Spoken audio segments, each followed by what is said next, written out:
ताईजान,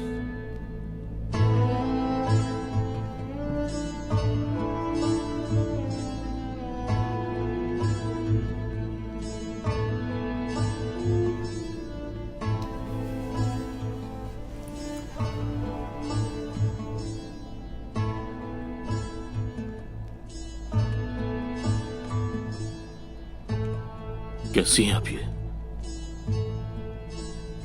अगर मेरी माँ को कुछ भी हुआ, कीमत अदा करनी पड़ेगी आपको। देखें आपने क्या किया गुंदूज साहब, आंखें खोलकर अच्छी तरह देखें। कैसे हुआ ये? बताइए मुझे, किसने किया? कौन करेगा ये, सिवाय उनके जिनके आप साथी हैं? हमसे क्यों पूछ रहे हैं? जिनको हमारी मौत से फायदा पहुंचेगा उन्होंने किया। जूलिया, वो निकोला जिसके साथ आप काम करते हैं उसके साथ होती है। सिर्फ निकोला के लिए ही नहीं बल्कि कोई और भी है उसके पीछे। आप ये जानते हैं कि हम किसकी राह में रुकावट बने हुए हैं गुंदूज साहब? उसको हमारे पीछे वजीर आलम शाह ने ही भेजा था। आप अपने साथ होने वाले हर जुल्म का इल्जाम आलम शाह पर क्यों लगाती हैं?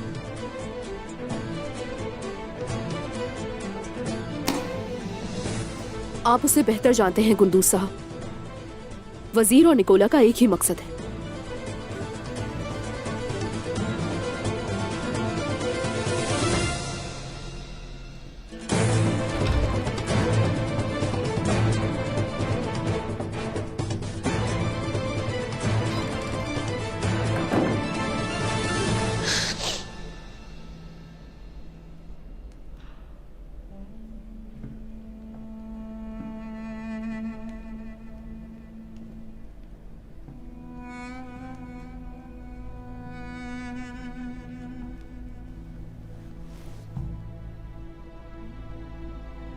ताईजान,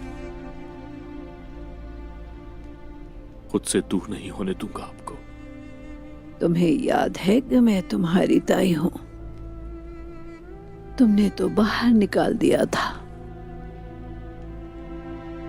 ताईजान, हमारे साथ जो हुआ बहुत बुरा हुआ गुंदूज। तुम सिर्फ मेरी ही नहीं बल्कि अपने भाई की खवातीन की भी हिफाजत नहीं कर सके। तुमने एक माँ को उसके बेटे से जुदा कर दिया। गुंदूज, तुमने आखिर ये क्या कर दिया? तुम तो हलीमा खातून के बेटे हो जिसने अपनी औलाद की बेहतरीन परवरिश की थी। अगर उन्हें मालूम होता कि तुम अपने भाई से मुंह मोड़ लोगे, क्या तुमने कभी सोचा कि वो आखिर क्या करती? ऐसा मत कहें। मैंने अपने भाइयों से कभी मुंह नहीं मोड़ा।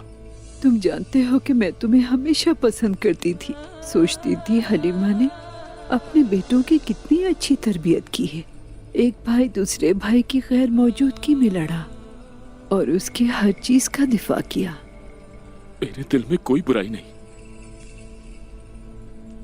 मैं अब भी उस्मान का साथ देता हूं।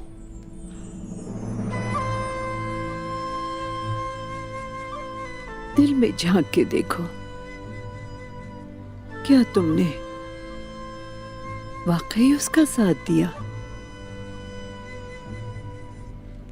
तुमने वो कहानी सुनी है ना? वो एक आदमी को नीचे गिराते हैं और उसे मारते रहते हैं। उन्होंने मारा तो आदमी के सीने पर, हाँ, मगर वो आदमी तो अपनी पीठ को लेकर रोता रहता है। आखिरकार वो रुक गए और उससे पूछा, हम तो तुम्हारे सीने पे मारते हैं, तो तुम अपनी पीठ के लिए क्यों रो रहे हो? ये बताओ जरा। जानते हो वो क्या कहता है? अगर किसी ने मेरी पीठ का दिफा किया होता तो तुम मेरे सीने पर कभी नहीं मार सकते। भाई हमेशा एक दूसरे की पुश्त पनाही करते हैं। अपना ओहदा संभालो जाकर। चलो जाओ।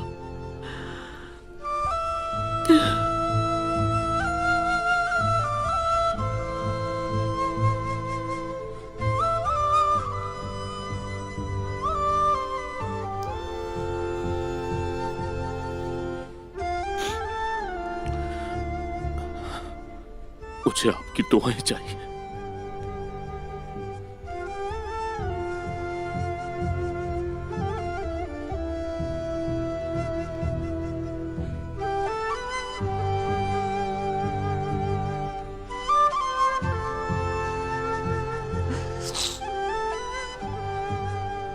मैं तुम्हारी शक्ल नहीं देखना चाहती, जाओ यहां से। मैं तुम्हारी मां नहीं जो तुमसे नाराज होके भी दुआ दूं, लेकिन ये जान लो कि अपनी आखिरी सांस तक उसके लिए दुआ करती रहूंगी ताकि तुम जान सको कि हक क्या है।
शेख मोहतरम,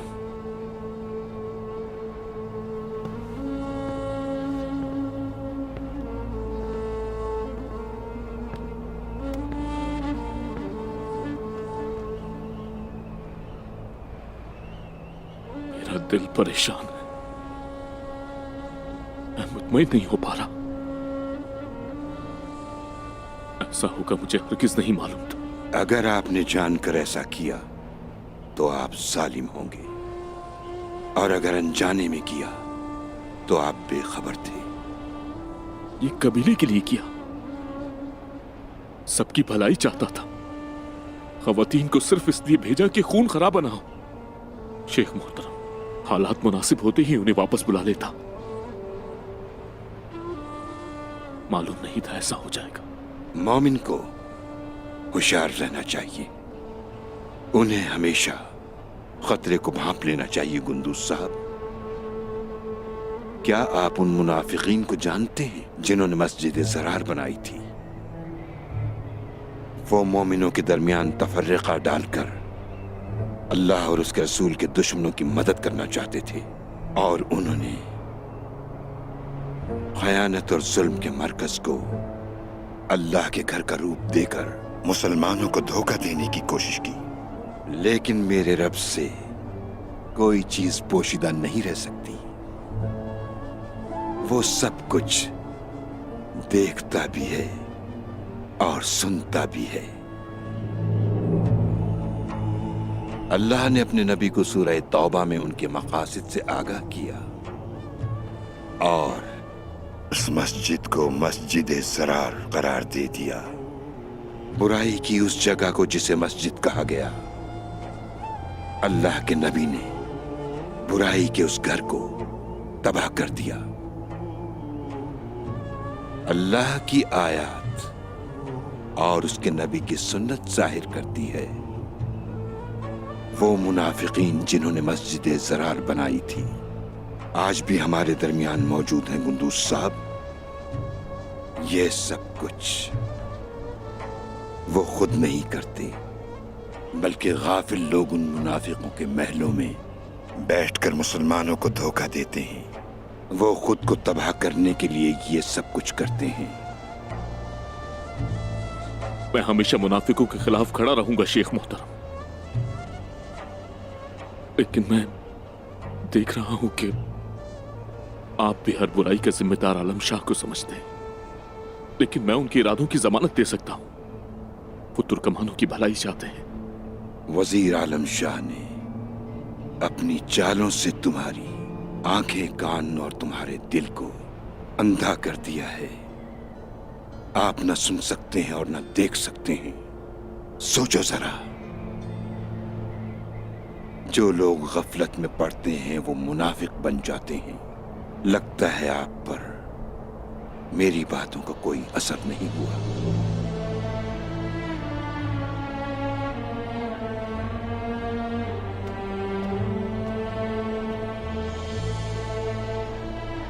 गुंदूज साहब, अगर आप गफलत की नींद से बेदार होना चाहते हैं तो अपने जमीर के तालिबे इल्म और नफ्स के मालिक बन जाएं।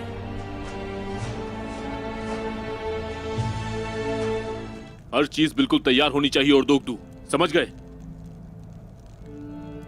ताईजान और मेरी बहनों को जिसने मारना चाहा, उस काफिर निकोला को हरमान काया के तख्त पर एक लम्हे के लिए भी नहीं देखना चाहता मैं। अब से हरमान काया काइयों का होगा।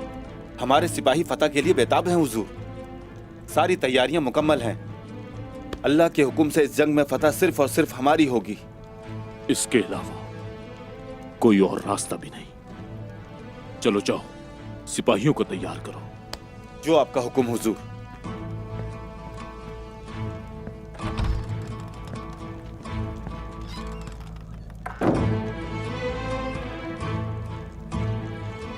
उस्मान ने हद पार कर दी है।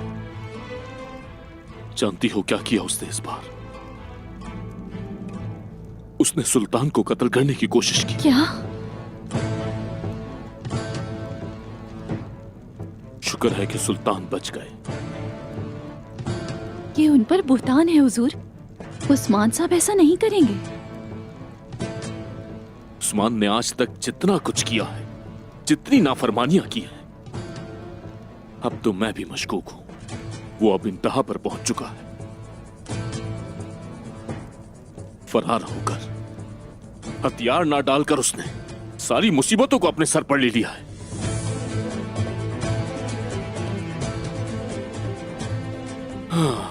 मेरे भाई, तुमने कभी भी मेरी बात नहीं सुनी। गुंदूस, वो उस्मान साहब के खिलाफ साजिश कर रहे हैं। सुल्तान मसूद को हरगिज़ नहीं मार सकते उस्मान साहब। मुझे नहीं मालूम आयशा, नहीं जानता। नहीं जानता कि लोगों का रद्द अमल क्या होगा, क्या करेंगे। लेकिन उस्मान पर लगे इल्जामात का बाहर किसी को नहीं पता चलना चाहिए। मोहतात रहिए।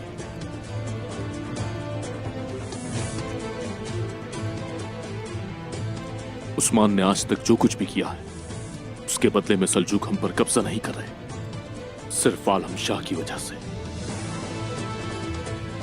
लेकिन अपने कबीले की खुशहाली के लिए मैं वही करूंगा जो मुझे करना चाहिए। काई कबीला अब तरक्की करेगा, काई कबीले में अब अमन होगा, सलामती होगी। और ये सब करने के लिए हरमान काया किले को फतह करना होगा मुझे।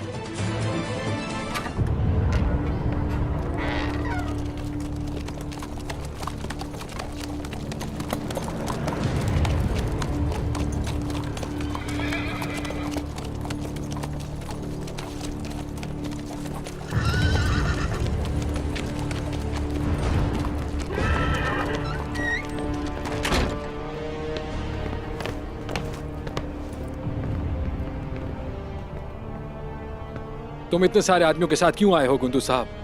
आखिर तुम्हारा इरादा क्या है?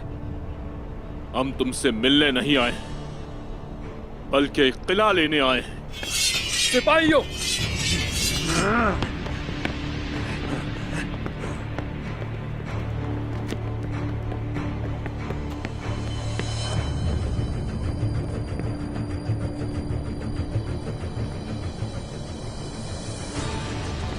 मैं तुम्हारी चालों से बखूबी वाकिफ हूं। निकोला ने किले को सिपाहियों से भर दिया होगा।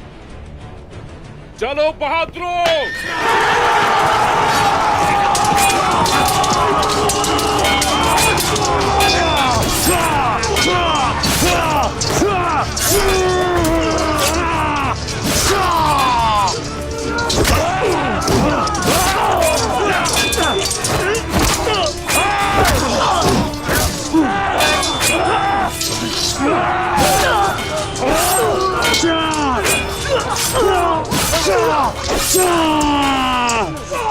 गाय के बहादुरों, किसी को जिंदा मत छोड़ो।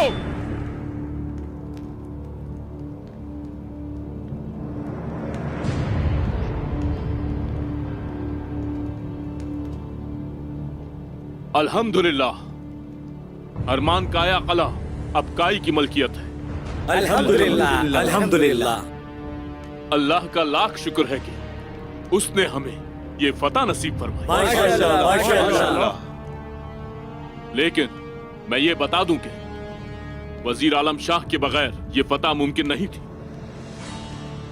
वो तुर्कमान कबाइल के हमदर्द हैं और ताई कबीले की ये फतह इस बात का सबूत है कि वो हमारे बेहतरीन दोस्त हैं। सुना तुमने? वजीर हमारे साथ मुखलिस है।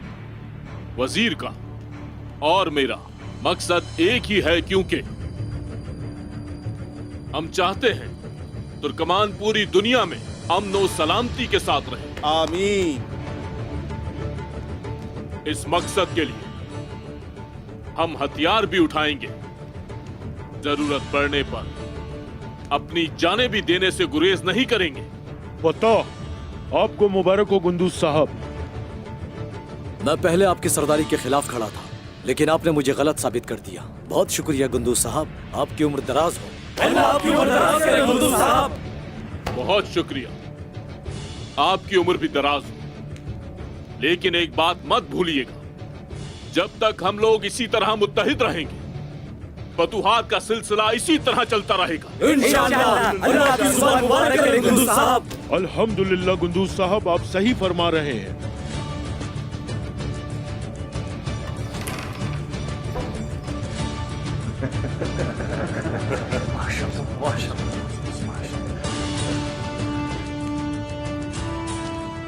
उर्दोग तू माले गनीमत सब में तकसीम करो। जैसे आपका हुक्म।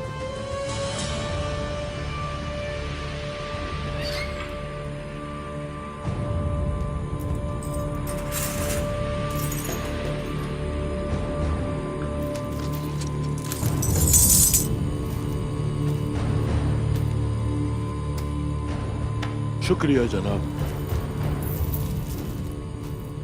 बहुत शुक्रिया गुंदूज साहब। बहुत शुक्रिया आपका गुंदूज जनाब। साहब। अल्लाह आपको सलामत रखे मेरे सरदार।